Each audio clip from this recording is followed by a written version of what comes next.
Boa tarde, galera do curso de História. Tudo bem? Bom, vamos dar continuidade aqui no Ecos da Marselhesa, né, no livro do Eric Hobsbawm. Aula passada eu enviei para vocês fazerem uma leitura atenta, pelo menos da introdução e do primeiro capítulo. Agora vale a pena a gente começar a discutir um pouco esse livro.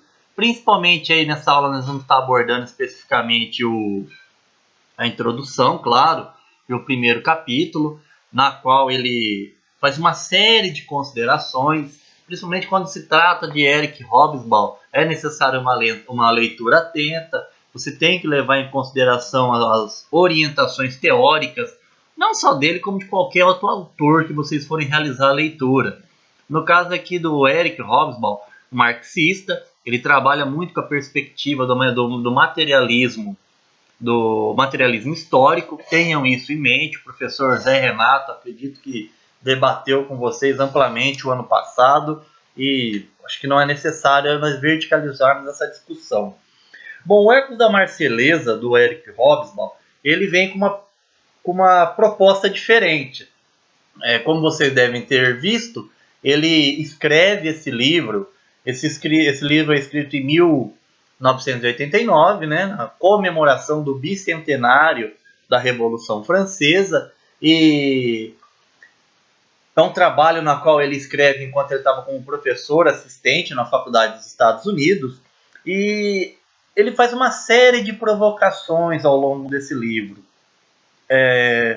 Um dos primeiros elementos que ele vai provocar é justamente um revisionismo histórico, principalmente relacionado à escola dos análises, que na década de 70, 80, ele acabou partindo muito para o campo da representatividade, do ponto de vista dele. Muito do materialismo, do real, da relação econômica acabou se desaparecendo. Ele faz uma crítica a essa questão da história como ficção, uma vez que, do ponto de vista do Eric Hobsbawm, não existe, não tem como você pensar na história como ficção, assim como René Koselleck aponta, que eu comentei com vocês em outras aulas.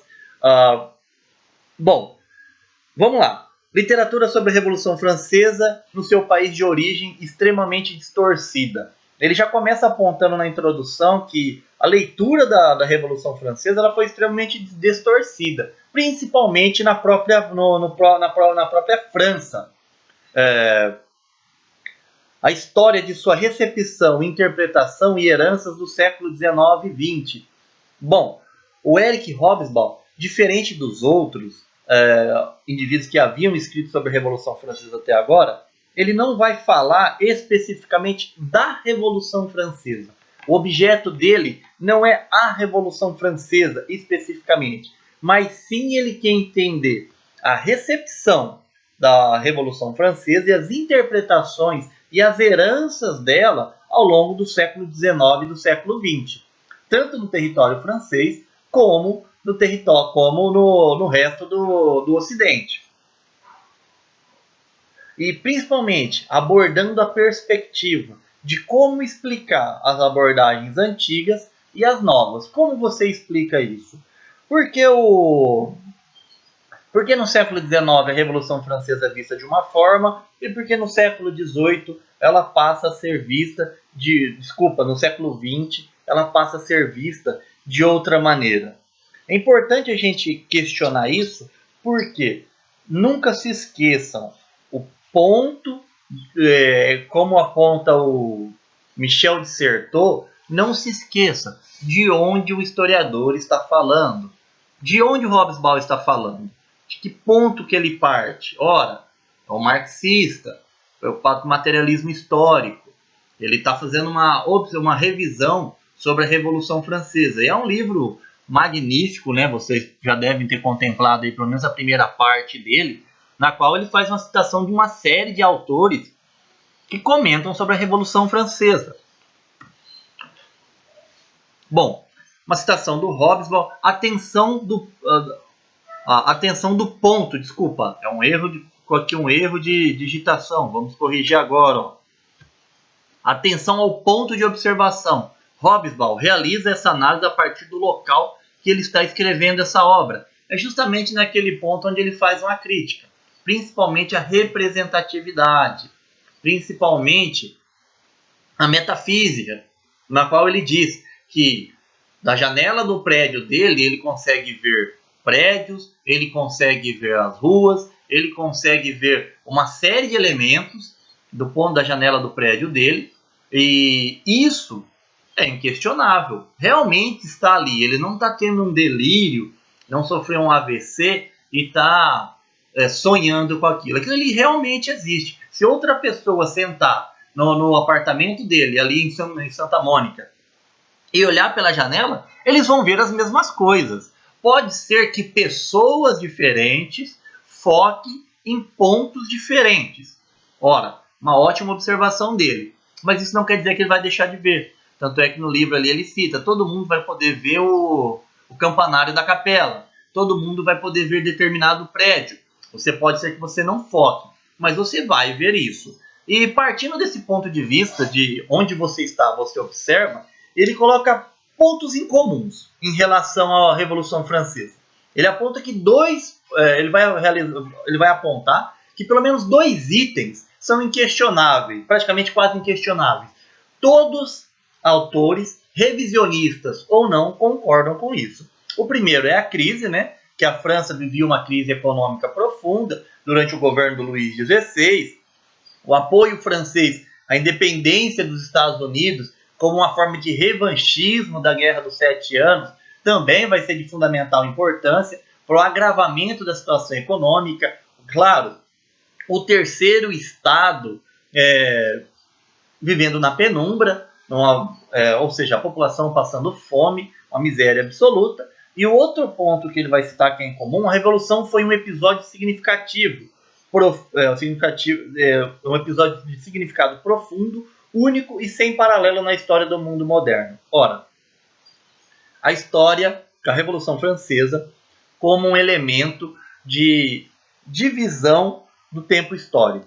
De que maneira? Ora, se a gente pegar aquela divisão tradicional, positivista, que nós pegamos lá de 10 mil anos antes de Cristo até o século V, com a queda do Império Romano, a Antiguidade.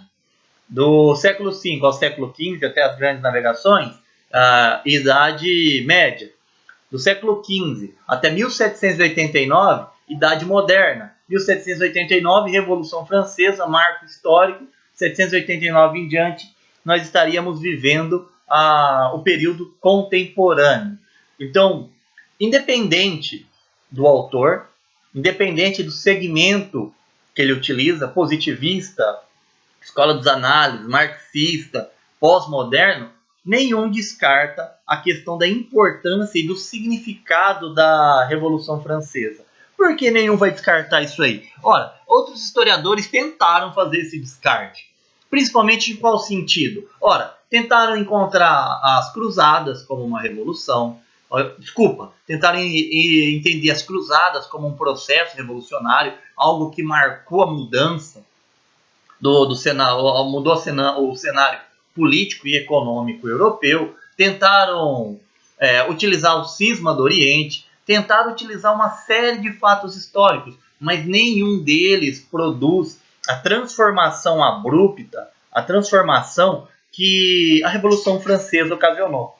Ora, as mudanças impostas pelas cruzadas, como vocês viram lá em Idade Média, ou estão vendo com o professor Gemerson, ela é uma mudança lenta. Ora, por mais que ela tenha contribuído para o fim do feudalismo, tenha contribuído para o desenvolvimento do mercantilismo, entre outros aspectos, ela foi lenta e gradual. A Revolução Francesa, ela oferece essa transformação de uma maneira muito mais incisiva, de uma maneira muito mais rápida. Bom, só um minutinho aqui. Isso. Próximo slide. As pessoas letradas do século XIX concordavam que a Revolução era o maior evento histórico de transformação abrupta, tanto em escala como impacto e influência. O impacto político e ideológico da Revolução Francesa.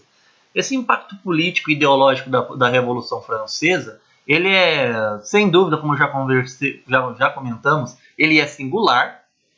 A Revolução Francesa ela vai permitir uma transformação E o Hobsbawm, nesse primeiro capítulo, ele vai bater muito na questão, mas muito mesmo, na questão da Revolução Francesa como uma revolução de caráter burguês. Muitos ou principalmente alguns revisionismos históricos, alguns livros que foram escritos, aí, algumas obras que foram escritas no ano de 1980, eles acabam por transformar a Revolução Francesa não numa revolução de caráter burguesa, mas sim numa revolução só de caráter burguesa. Ora, houve a revolução, tem uma inversão no quadro social, o pobre continua pobre, o burguês que era rico continua rico, simplesmente se desaparece a nobreza disso aí. Simplesmente se desaparece a nobreza. Apresenta a Revolução Francesa como decorrente de uma consciência de classe que existia só entre a burguesia, e o Hobsbawm ele não vai descartar tudo isso, mas ele vai dizer que não é só isso. Ora, a própria consciência de classe questionada pelo Hobsbawm, ela vai ser descartada, ela vai ser desmascarada por ele ao longo do livro. Ele vai dizer que a burguesia ela não tinha essa consciência de classe. Que essa consciência de classe ela vai se formando principalmente dentro do processo revolucionário. Mas falar que antes de 1789, lá, que é a referência à queda da Bastilha, a burguesia francesa já tinha uma grande consciência de classe, do ponto de vista do Hobsbawm, isso aí é um exagero. Não era bem por aí. Ele apresenta 3 aspectos a ser considerado no livro dele. Bom, o primeiro aspecto a ser considerado no livro dele é a Revolução Francesa como uma revolução burguesa, por mais que eles não tivessem a consciência, mas a participação da burguesia é fundamental. Então você não pode apresentar eles como, vamos dizer assim, pessoas à frente do seu tempo. Nossa, realmente, eles estavam à frente do seu tempo, eles souberam manipular o povo, eles souberam fazer tudo. Não, não é isso, mas por não ser isso, também não quer dizer que ela deixe de ser uma revolução burguesa. A Revolução Francesa como modelo das revoluções subsequentes, que ele vai apresentar no seu texto. Ora, ele vai apresentar que a Revolução Francesa ela vai fornecer principalmente as bases para algumas revoluções, algumas revoluções populares, é claro, e as transformações nas atitudes políticas refletidas nas comemorações do primeiro e do segundo centenário, e o impacto naqueles que escrevem sobre a Revolução. Bom, esse terceiro ponto, eu acho que ao longo do livro, ele é o que mais incomoda o Hobsbawm, principalmente a forma que a Revolução Francesa vai influenciar determinados membros políticos. Tanto é que ele, na própria introdução, ele vai fazer uma crítica ao primeiro-ministro francês, que agora me foge o nome, que o primeiro-ministro francês ele prega contra a Revolução Francesa já no segundo bicentenário da Revolução, mesmo ele sendo de um partido de orientação socialista. Ora, como que um socialista ele pode criticar uma revolução se no âmago ali das teorias marxistas o socialismo só iria ser empregado a partir da revolução do proletariado, a partir do momento que o proletariado tomasse em suas mãos os modos de produção. Então, esse é um outro elemento que nós vamos debater com calma nos próximos capítulos, que são abordados por esse livro também.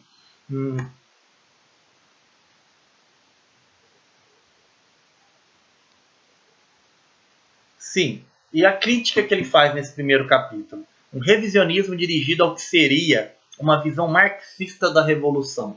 Então, do ponto de vista dele, os revisionistas, principalmente ali a escola do análise, como eu já comentei com vocês agora há pouco, eles se dedicam simplesmente a atacar os trabalhos feitos por marxistas, como que se tudo que foi feito pelo anterior não tivesse valor. Bom, nas escolas historiográficas, pessoal, vamos dizer que os historiadores eles têm sério problema, principalmente a questão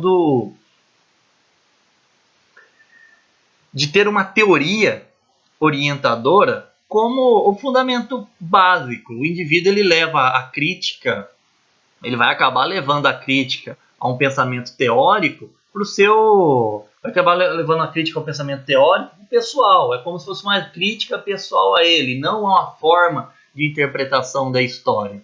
Bom, rompemos com o positivismo, né, com a escola dos análises, e o interessante é que se estabeleceu uma visão que tudo que foi feito pelo positivismo era ruim, que tudo era péssimo, que tudo deveria ser superado, que tudo deveria ser sucateado, e como já comentamos, eu não acho que é bem dessa forma. Existem alguns trabalhos positivistas que têm o seu valor, que merecem a sua leitura, que se tornam de fundamental importância. Ora, não podemos destacar o rigor com a fonte pelos positivistas sem igual. Os positivistas eles têm uma preocupação muito grande com a fonte, claro, de inspiração na escola metódica. Trabalhos marxistas também são muito bons. Não é porque surgiu uma nova corrente teórica, o que foi produzido antes deve ser sucateado, deve ser esquecido. Não, pelo contrário. Temos que retomar algumas leituras, principalmente dos clássicos, e a partir desses clássicos nós repensarmos nosso posicionamento como historiadores. E claro, também não é nesse livro, porque o Hobsbawm está fazendo uma crítica aos revisionistas, está fazendo uma crítica ao conceito principalmente de representatividade, que a representação perdeu seu valor, que a apropriação, representação perdeu seu valor. Cada ferramenta ela deve ser utilizada no objeto de pesquisa que vocês selecionarem. Não adianta vocês tentarem fazer um trabalho onde você analisa uma greve e pensar essa greve somente de forma culturalista. Ora, se nós vamos pensar, vamos pensar a grande greve de 1917 no Brasil. Se você analisar a grande greve de 1917, a greve geral de 1917 no Brasil, somente por uma perspectiva cultural, seu trabalho vai ficar muito raso. Porque o culturalismo ele não vai oferecer as ferramentas necessárias para você entender o movimento como um todo. Claro, isso impede você de fazer? Não, não impede. Você pode se utilizar para fazer isso determinado recorte. Busque trabalhar, por exemplo, com a representação da mulher na greve em determinado jornal. Isso pode ser feito e pode sair um trabalho magnífico daí.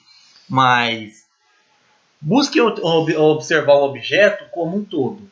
Não é porque a crítica de um, a crítica de outro acaba desmerecendo todo o material. Principalmente para vocês aí que estão no último ano de história, que estão aí para iniciar o PIC, né? Podem iniciar o PIC, não. Incentivo vocês a aproveitar esse período aí de isolamento para desenvolver um trabalho com o PIC. Acredito que o prazo vai acabar sofrendo uma dilatação e acaba sendo bem bacana vocês estarem fazendo um trabalho nesse sentido. Mas vamos lá, continuando com o Hobsbawm aqui. Em outras palavras, temos que descobrir por que a Revolução Francesa foi uma revolução burguesa, mesmo que ninguém tenha pretendido que fosse. Ora, quando a Revolução Burguesa acontece, quando a Revolução Francesa acontece, como eu comentei com vocês, e o próprio Hobsbawm comentou anteriormente, eles não tinham consciência. A burguesia não tinha essa consciência de classe, como o Hobsbawm fala. Essa consciência de classe, o termo burguesia e o conceito de burguesia que nós temos hoje, como o Hobsbawm aponta, é o resultado da junção entre elementos de uma classe média, que vamos conversar um pouquinho sobre ela agora, mais adiante, e pensamentos de uma classe aristocrática. Então é a junção desses dois elementos que se forma uma consciência burguesa, que vai se formar a ideia de uma consciência de classe. Porque se nós formos pensar em consciência de classe, ninguém tinha uma consciência de classe melhor do que a nobreza, nesse sentido. Ora, era necessário que você viesse de uma linhagem sanguínea, para você ser o nobre, você tinha que atender determinados requisitos, e se você fizesse parte de uma nobreza togada, que são aqueles burgueses que compraram seu título de nobre, mesmo assim você era desqualificado dentro dessa nobreza. Então, uma consciência de sermos iguais, de pertencermos ao mesmo grupo e termos interesses em comum, parte muito mais da nobreza do que propriamente da burguesia. Posteriormente, essa classe média barra burguesia vai se absorver dessas perspectivas. E por que classe média? Como eu estava comentando com vocês, o Hobsbawm, nesse capítulo, ele fala muito de uma classe média. Tanto é que o título do capítulo, vamos voltar aqui em cima, ó, uma revolução de classe média. Como eu estava dizendo, o Hobsbawm, ele aponta que a burguesia ela não tinha essa classe. Que a burguesia não tinha essa consciência. E que essa consciência de classe, ela vai vir justamente de uma classe média. Quem é essa classe média? É o indivíduo que ele não está na aristocracia e ele não está no terceiro estado. É o indivíduo ali que, durante todo o período medieval, ele fez parte dos burgos. Como a gente pode observar aqui, a formação de uma classe média como força dominante na Assembleia Constituinte. Ora, quem são os indivíduos que vão se estabelecer na Assembleia Constituinte? Quem são os indivíduos que vão ganhar mais voz na Assembleia Constituinte? É todo o terceiro estado como no geral? Não, são indivíduos desse terceiro estado. Esses indivíduos desse terceiro estado são indivíduos já com uma educação que permite uma série de interpretações que eles podem fazer do momento político e, vagarosamente, eles vão ganhando cada vez mais voz dessa Assembleia Constituinte. E essa classe tem origem onde, como acabei de falar? Nos burgos medievais. É aquele indivíduo que ele nunca fez parte que a família dele ou ele nunca fez parte especificamente dos servos, ele nunca teve um contrato de sucerania e vassalagem com o senhor feudal, e ele desenvolveu suas atividades nos burgos e com o renascimento comercial, com a forma que os burgos ganharam forças, que as cidades se dinamizaram, eles também acabaram inserindo essa dinâmica nas suas vidas e principalmente na sua atuação econômica. E como se forma essa consciência, de acordo com o Hobsbawm? Ora, eles simplesmente são indivíduos de lugares diferentes dentro do próprio território francês, que acaba tendo uma orientação em comum e principalmente que tem desejos em comuns. Ora, o interesse do indivíduo que vive na Dordogne é o mesmo do indivíduo que vive no sul da França. O indivíduo que vive na periferia de Paris, ele vai ter a mesma orientação, ou seja, o mesmo interesse do indivíduo que vive no leste da França. Então, a partir dos interesses em comuns, se forma uma classe social, se forma essa classe média. E essa classe média aqui buscava o que, principalmente? Principalmente uma autonomia. O grande sonho da classe média, justo aí, que vai ser fundamental na Revolução Francesa, é justamente a busca por uma maior autonomia, algo que eles não conseguiam com a presença da nobreza. Continuando aqui, mais uma crítica do Hobsbawm. Revisionistas apontam que a França do século XIX seria a mesma sem a Revolução, e é um tipo de proposição contrafactual, que não é plausível e nem passível de prova. Ora, a gente volta àquela questão lá, o segundo ponto em comum do Hobsbawm, que está aqui, a Revolução foi um episódio de significado profundo, único e sem paralelo na história do mundo. Como assim? Ora, imaginar que a França do século XIX seria a mesma sem a Revolução Francesa é realmente um absurdo.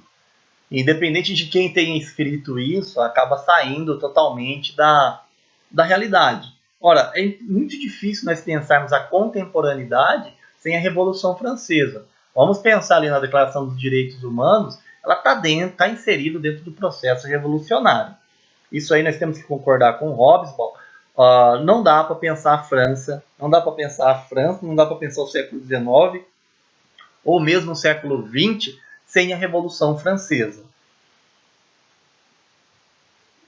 E claro, para a gente encerrar esse capítulo, que eu não vou abordar especificamente ponto por ponto do capítulo, a leitura de vocês é fundamental, depois nós partimos para a discussão através do chat. A revolução jamais teria sido feita se não fosse a intervenção do povo comum. Ora, não adianta nós pensarmos também que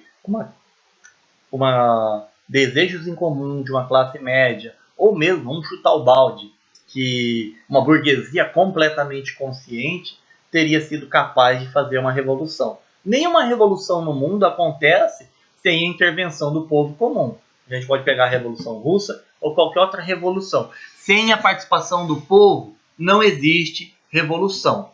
Por isso que aí atualmente tem uma grande discussão aí por uma galera que eu não vou atribuir conceitos, que eles dizem que em 1964 no Brasil foi uma revolução. Não foi, ou como nosso presidente diz, foi uma revolução gloriosa de 1964.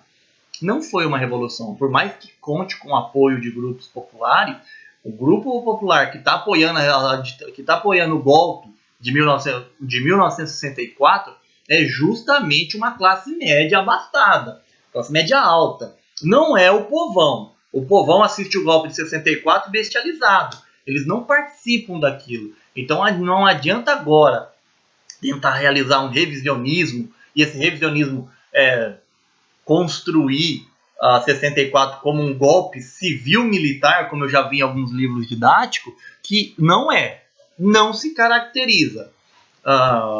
Vamos lá, mais uma vez, elencar a consciência de uma classe média, que posteriormente vai se tornar a burguesia do ponto de vista do Hobsbawm, e, sem dúvida, a intervenção do povo comum.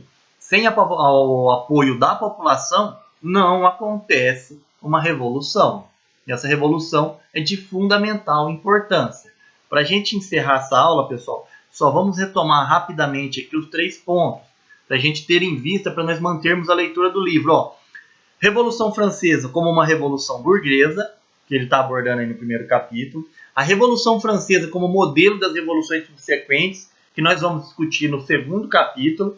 Terceiro capítulo e quarto capítulo, as transformações nas atitudes políticas refletidas nas comemorações do primeiro e segundo centenário, o impacto que se escrevem sobre a Revolução, e principalmente o impacto daqueles que escrevem sobre a Revolução, principalmente a forma que a Revolução os discursos que vão ser criados em torno da Revolução em 1889 e principalmente em 1989.